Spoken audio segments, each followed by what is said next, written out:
अस्सलामुअलैकुम। तो आज हम करने जा रहे हैं बाकी के न्यूमेरिकल्स चैप्टर नंबर 1 के। हमने 5 न्यूमेरिकल्स कर लिए थे पिछली वीडियो में और इस वीडियो में हम बाकी के न्यूमेरिकल करेंगे। मैंने पहले 3 न्यूमेरिकल लिख लिए हुए हैं जो कि हम करने जा रहे हैं सॉल्व। तो मैं आपको पहले स्टेटमेंट पढ़ के सुना देता हूँ ताकि आपको समझने में आसानी रहे।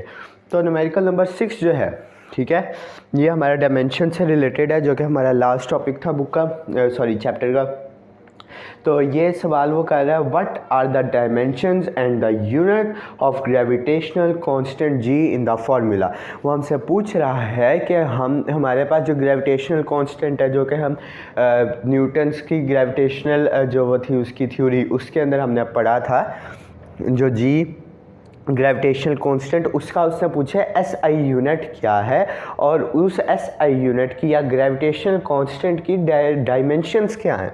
ठीक है, उसको फाइंड आउट करने का सिंपल सा तरीका है। हमें पता है कि ग्रेविटेशनल फोर्स का फॉर्मूला क्या है, F=g m1 m2 over are square, जिसके अंदर m1 है वो मास ऑफ वन बॉडी है, m2 है वो मास ऑफ अदर बॉडी है, और जो आर स्क्वायर है वह है डिस्टेंस बिटवीन आर है।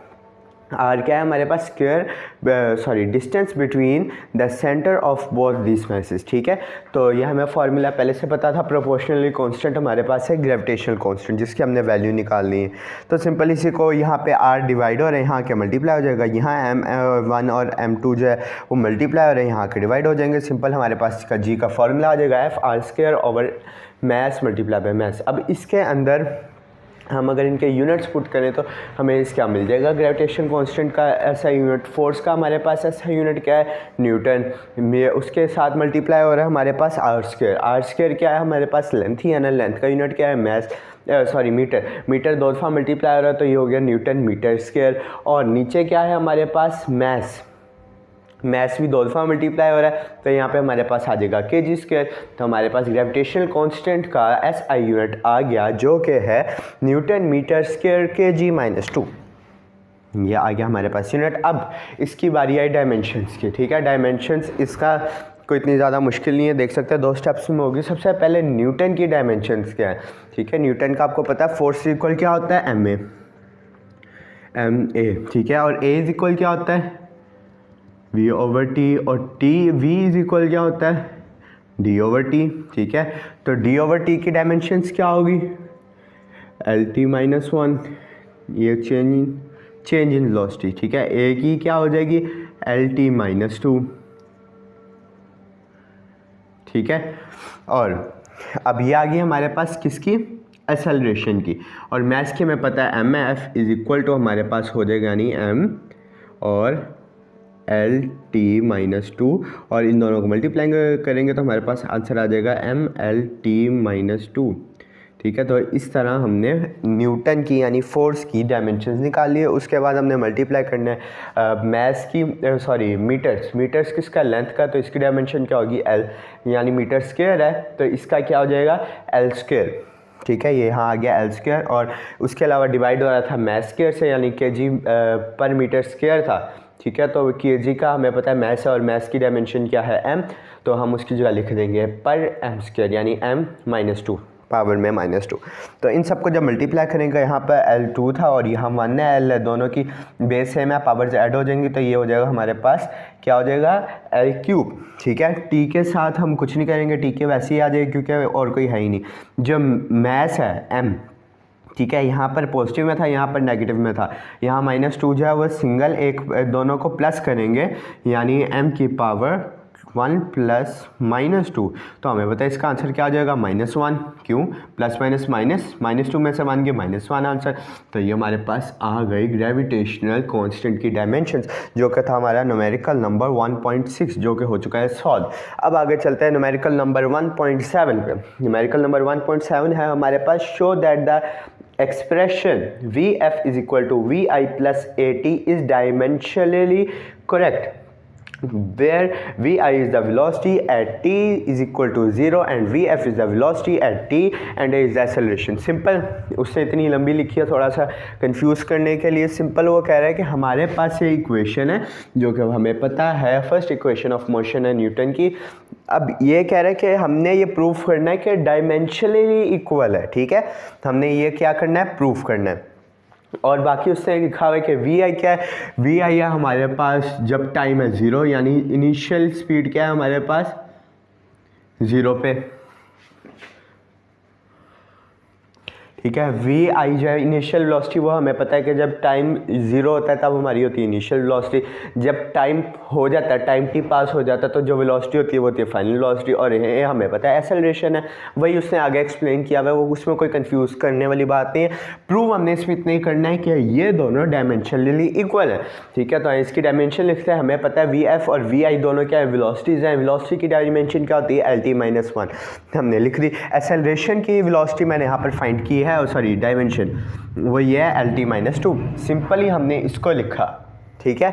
अब यहाँ पे v i plus a t, l t minus 1 plus l t minus 2, क्यों, क्योंकि वो एक्सेलरेशन की थी और टाइम की डायमेंशन होती है टी हमारे पास, ठीक है। ये हमने सारी लिखी। यहाँ पे टी और टी की पावर -2 जब प्लस हुआ तो हमारे पास आंसर आ गया टी की पावर -1।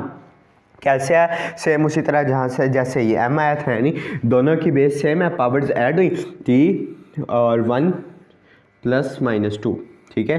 तो t इज इक्वल क्या आ जाएगा हमारे पास, -1 आंसर आ जाएगा, क्योंकि हमें पता है माइनस प्लस माइनस होता है, दोनों को माइनस होगी, और क्योंकि एडिशन है या सब्सट्रैक्शन में होता है, क्योंकि सब्सट्रैक्शन है इसलिए इसके साथ साइन आएगा बड़ी वैल्यू का, तो हमारे पास आंसर आ गया t इज इक्वल टी की पावर -1। अब दोनों वैल्यूज हमारे पास आ गई हैं सेम, और हमें ये बात पता है कि x plus x is equal to होता है 2x, तो सिमिलरली बिल्कुल इसी तरह हमने यहाँ पे लिख दिया 2LT-1।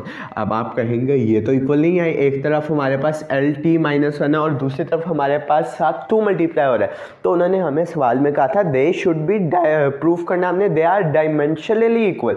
2 जो है वो डायमेंशन नहीं है हमारे पास, जो डायमेंशन है हमारे पास वो है LT-1 और LT-1। 2 हमारी किसी भी किस्म की कोई डायमेंशन नहीं है, ये डायमेंशंस के अंदर शामिल नहीं होती, जो हमारी डायमेंशंस है LT-1 वो इक्वल है। तो ये वाला न्यूमेरिकल भी हमारा प्रूव हो गया। और अब चलते हैं नेक्स्ट के ऊपर 8, ये थोड़ा सा लेंथी है और थोड़ा सा ट्रिकी कह लें। तो वो क्या कह रहा है न्यूमेरिकल नंबर 1.8 में, the speed of sound wave through the medium may be assumed to depend on, ठीक है, यानी वो ये कह रहा है the speed of the velocity और the speed V of sound, यानी जो साउंड वेव की स्पीड होती है किसी भी मीडियम में, मे बी पॉसिबल है वो एयर है, वो वैक्यूम है, सॉरी वैक्यूम तो होता ही नहीं, वैक्यूम के अंदर ट्रांसफ़र नहीं करती, वाटर कह सकते हैं, सॉलिड कह सकते हैं, इन तीनों मीडियम्स के अंदर कोई भी मीडियम है उसके अंदर जो साउंड की वाइब्रेशन की स्पीड है वो किस पे डिपेंड कर रही है, 2 चीज़ों पे। क्या है, the density rho of the medium, यानी कि ये डेंसिटी रॉ ऑफ मीडियम, और इलास्टिसिटी, किसकी elasticity, the modulus of elasticity E which is the ratio of stress to strain. और दूसरी चीज़ पे किस पे, इलास्टिसिटी पे। इलास्टिसिटी के बारे में हमने 9th क्लास में मैट्रिक में बहुत अच्छी तरह से पढ़ा था, काफ़ी लंबा चौड़ा टॉपिक था इलास्टिसिटी वगैरह का, जिसके अंदर आपने stress, strain, Hooke's law, Young's modulus वगैरह वगैरह काफ़ी सारी चीज़ें पढ़ी थी। तो उसमें से ये इलास्टिसिटी, ये मॉड्यूलस ऑफ इलास्टिसिटी, अब उसका उसने लिखा भी हुआ है कि मॉड्यूलस ऑफ इलास्टिसिटी है क्या, आपके लिए आसान करने के लिए वो कह रहे हैं कि मॉड्यूलस ऑफ इलास्टिसिटी जो है, कहाँ बताऊँ, हाँ कर देते हैं, मॉड्यूलस ऑफ इलास्टिसिटी हमारे पास है E is equal to stress over strain, ठीक है। मॉड्यूलस ऑफ इलास्टिसिटी हमारे पास है स्ट्रेस ओवर स्ट्रेन, ठीक है। अब आगे वो क्या कह रहे हैं, हाँ, deduce by the method of dimensions, ठीक है, deduce by the dimensions, method of dimensions the formula of speed of sound. अब वो कह रहे हैं कि आपने डायमेंशंस को यूज़ करते हुए स्पीड ऑफ साउंड का फॉर्मूला फाइंड आउट करना है, यानी वो उससे हमें बता दिया है कि हाँ भाई साउंड जो है वो 2 चीज़ों पर डिपेंड करती है, किसके ऊपर, इलास्टिसिटी, मॉड्यूलस ऑफ इलास्टिसिटी के ऊपर, और दूसरी चीज़ क्या है हमारे पास, जो वो है क्या, density of the medium raw, ठीक है। अब वो कह रहे हैं इन 2 चीज़ों पर डिपेंड करिए, अब डायमेंशंस के ज़रिए आप ये प्रूफ करो बात कि सॉरी डायमेंशंस के थ्रू आप ये फाइंड आउट करो कि speed of sound find out करने का फॉर्मूला क्या है, ठीक है। तो आइए इसको फाइंड आउट करते हैं। अब उससे हमें बात की है कि स्पीड जो है वो है किस पे डिपेंड करती है, रो पे और इलास्टिसिटी पे, मॉड्यूलस ऑफ इलास्टिसिटी। तो हमने लिख लिया, सपोज कर लिया कि जो डेंसिटी है उसकी पावर a है और इलास्टिसिटी की पावर b, ठीक है। इन दो चीज़ों पे से क्या था, तो हमने उनकी नंबरिंग के लिहाज से इसको सपोज कर लिया कि रो की पावर a है और इलास्टिसिटी की पावर b है। बस ये इतनी बात आपने याद रखनी है कि हमने क्या सपोज करना है, रो की पावर सपोज करनी है और इलास्टिसिटी की पावर करनी है। आप एक्स वाई भी कर सकते हैं, आपकी मर्ज़ी है, लेकिन ये बात याद रखनी है कि इसको हमने लिखना किस तरह। बस ये इतनी बात अगर आपको याद रह गई कि इस क्वेश्चन को आपने इस फॉर्म के अंदर लेकर आना है, तो आगे से आपका हो जाएगा। भले इतना आप 5-6 दफ़ा लिख लें तो आपको याद भी हो जाएगा, उतना कोई प्रॉब्लम वाली बात नहीं है। बहरहाल जो स्पीड ऑफ साउंड है उसको हमने लिख दिया, क्योंकि रिलेट कर, उससे इक्वल नहीं कहा, उससे कहा रिलेट, ठीक है, डिपेंड्स ऑन, ठीक है। तो रिलेशन के लिए हम क्या करते हैं, प्रोपोर्शनल का साइन यूज़, प्रोपोर्शनल टू, आगे रो की पावर हमने लिख दी ए और जो है इलास्टिसिटी, मॉडुलस ऑफ इलास्टिसिटी, उसकी हमने पावर लिख दी भी। तो आए अब इसको डायमेंशंस के ज़रिए प्रूफ करते हैं। सबसे पहले हमें फाइंड आउट करनी पड़ेंगी तीनों की डायमेंशंस क्या हैं। अब आप कहेंगे हाँ व्हील की तो पता है, हमें इलास्टिसिटी की कैसे फाइंड आउट करेंगे, और जो है हमारे पास ये डेंसिटी उसकी कैसे फाइंड आउट करेंगे। तो आए उसकी डायमेंशन वगैरह फाइंड आउट करते हैं। डेंसिटी की हमें पता है क्या फॉर्मूला होता है, मैस ओवर वॉल्यूम, यानी m ओवर v। मैस की हमें पता है डायमेंशंस क्या है, मैस की डायमेंशंस होती हैं हमारे पास m, और जो वॉल्यूम है, वॉल्यूम क्या है हमारे पास, यहाँ पे लिख देते हैं v इज इक्वल टू होता है l क्यूब, यानी कि वॉल्यूम की हो गई हमारे पास l की क्यूब।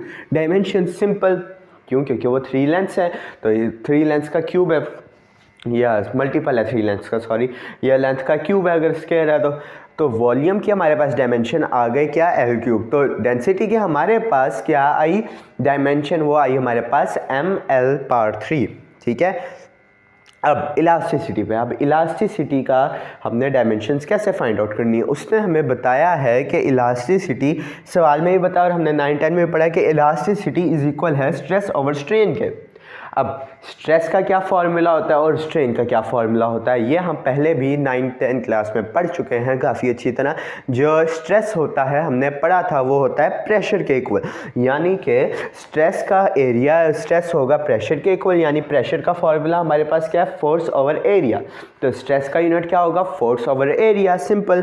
तो यहाँ पर अगर मैं लिख देता हूँ, बल्कि वहाँ हमने लिखा हुआ है स्ट्रेस इक्वल टू प्रेशर होता है ना, यहाँ पर लिख देता हूँ, ठीक है। अब ये तो हमें पता चल गया है भी प्रेशर के इक्वल होता है फोर्स ओवर एरिया। फोर्स की डायमेंशन डालेंगे और एरिया की डालेंगे।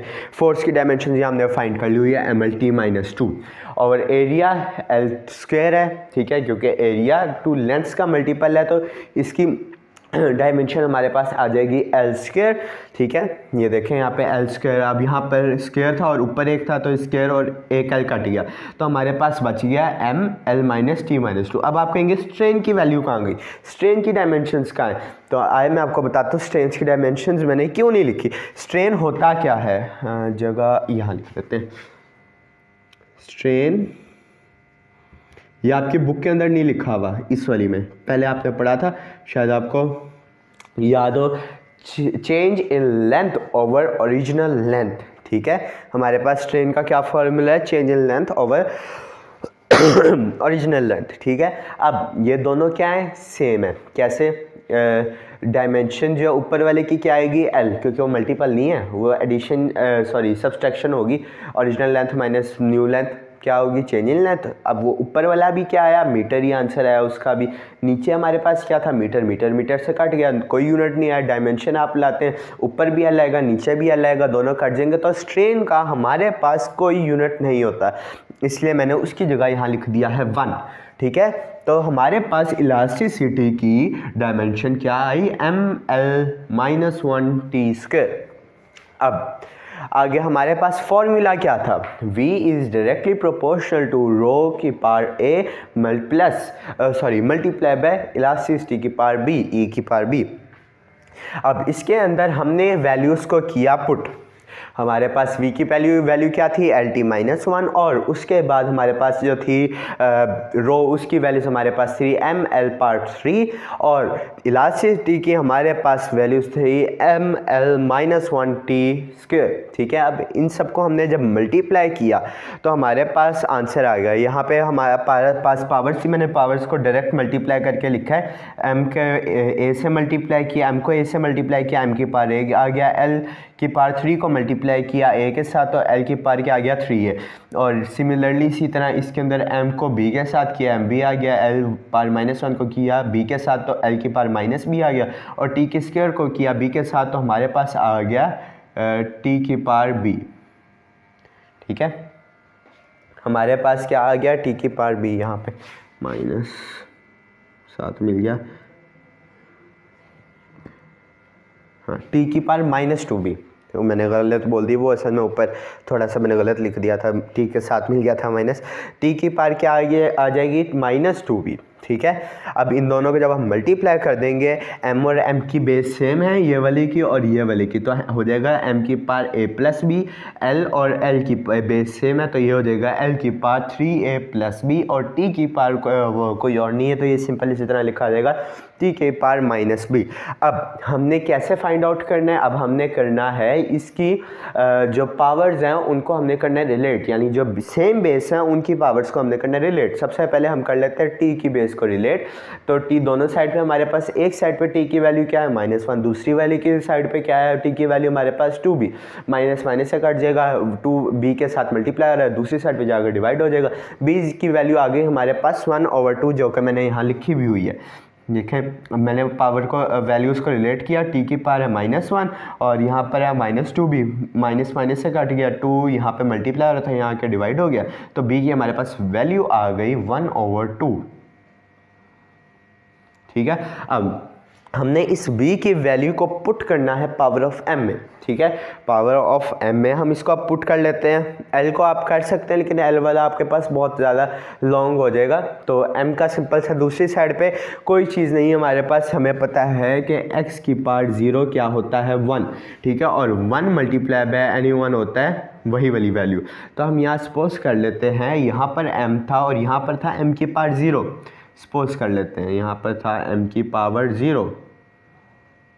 ठीक है, तो यहाँ पर अब ये फ़र्क तो कोई नहीं पड़ता, m की पावर 0 क्या होगी 1, और 1 को मल्टीप्लाई करेंगे फिर वही आंसर, तो 0 और इसको इन दोनों की बेस सेम है तो इनको हम रिलेट करते हैं, तो हमारे पास आ जाएगा ab = 0, b की वैल्यू है हमारे पास 1/2, यहाँ पे प्लस है दूसरी साइड पे माइनस हो जाएगा जाके, तो हमारे पास आ जाएगी a की वैल्यू क्या आएगी -1/2।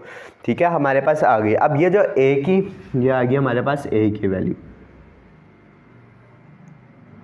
ठीक है, अब यहाँ पर a की वैल्यू और b की वैल्यू को हम पुट करेंगे इक्वेशन नंबर 1 पे। इक्वेशन नंबर हमारे पास क्या है 1 ये।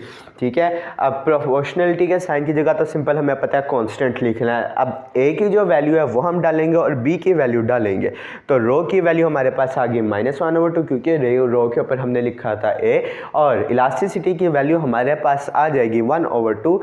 ठीक है, जिसकी जगह हमने लिखा था b।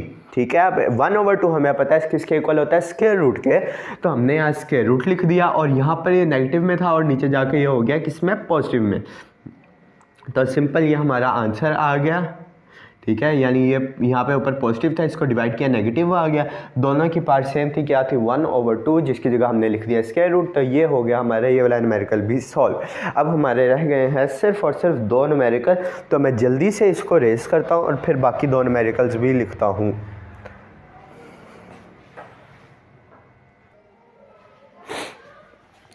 जी, तो मैं ये रेस करके चेंज कर चुका हूँ। तो अब न्यूमेरिकल नंबर है 1.9, देख सकते हैं छोटा सा न्यूमेरिकल है 1.9। देखते हैं क्या कह रहा है वो हमें ये कह रहा है न्यूमेरिकल नंबर 1.9 में, show that the famous Einstein equation A = mc² is dimensionally consistent। ठीक है, यानी वो ये कह रहा है कि हमने डायमेंशंस के ज़रिए ये प्रूफ करना है कि आइंस्टाइन की जो इक्वेशन है, जिसको हम मैस एनर्जी इक्वेशन कहते हैं, वो करेक्ट है, यानी वो इक्वल है या कंसिस्टेंट है, इक्वल है। ठीक है, तो अब हमें पता है आइंस्टाइन की मैस एनर्जी इक्वेशन क्या हुआ है, E = mc², और आपकी बुक के अंदर भी लिखा हुआ है, न्यूमेरिकल का एक पार्ट है, क्वेश्चन के अंदर ये लिखा हुआ है। तो आइए इसको सॉल्व करते हैं। हमें पता है E हमारे इसके अंदर क्या है, एनर्जी, और M हमारे पास क्या है, मैस, और C क्या है, स्पीड ऑफ लाइट। ठीक है, यानी वो क्या है, वेलोसिटी। तो एनर्जी की डायमेंशंस हम फाइंड आउट करते हैं क्या है, हमें पता है एनर्जी किसके इक्वल होती है, mgh के। ठीक है, जैसे पोटेंशियल एनर्जी, काइनेटिक एनर्जी का बहुत लंबा प्रोसेस हो जाता है, वो छोड़ दें। मोस्टली हम एनर्जी के लिए यूज़ क्या करते हैं, mgh। ठीक है, यानी a body which has ability to do work has energy. अब एनर्जी का जो फॉर्मूला है हमारे पास वो क्या है, mgh। ठीक है, ये आपको भी पता है mgh है एनर्जी का फॉर्मूला। कैसे, पोटेंशियल एनर्जी का क्या फॉर्मूला होता है, mgh। काइनेटिक एनर्जी का काफ़ी लंबा हो जाता है, अगर उसके ज़रिए से किया जाता है, दोनों एनर्जी की फॉर्म्स हैं। तो काइनेटिक एनर्जी, पोटेंशियल एनर्जी के फॉर्मूले से यहाँ किया जा रहा है, एनर्जी किसके इक्वल है, mgh के इक्वल है। अब इसके अंदर अगर हम फाइंड आउट करते हैं तो मैस की हमें पता है डायमेंशंस क्या है, वो हैं m, और उसके बाद आ जाती है एक्सेलरेशन, यानी ग्रेविटेशनल एक्सेलरेशन है, तो एक्सेलरेशन ही, तो एक्सेलरेशन की हमने पहले भी न्यूमेरिकल्स में पढ़ी है, वो कितनी है, LT-2। एंड देन इसके बाद जो h है वो हमारे पास क्या है, लेंथ है, यानी डिस्टेंस है, लेंथ है, उसकी हमारे पास डायमेंशन क्या आएगी, L। तो टोटल हमारे पास एनर्जी की डायमेंशंस क्या आई, वो आई mL²T-2। ये आगे हमारे पास किसकी, एनर्जी की।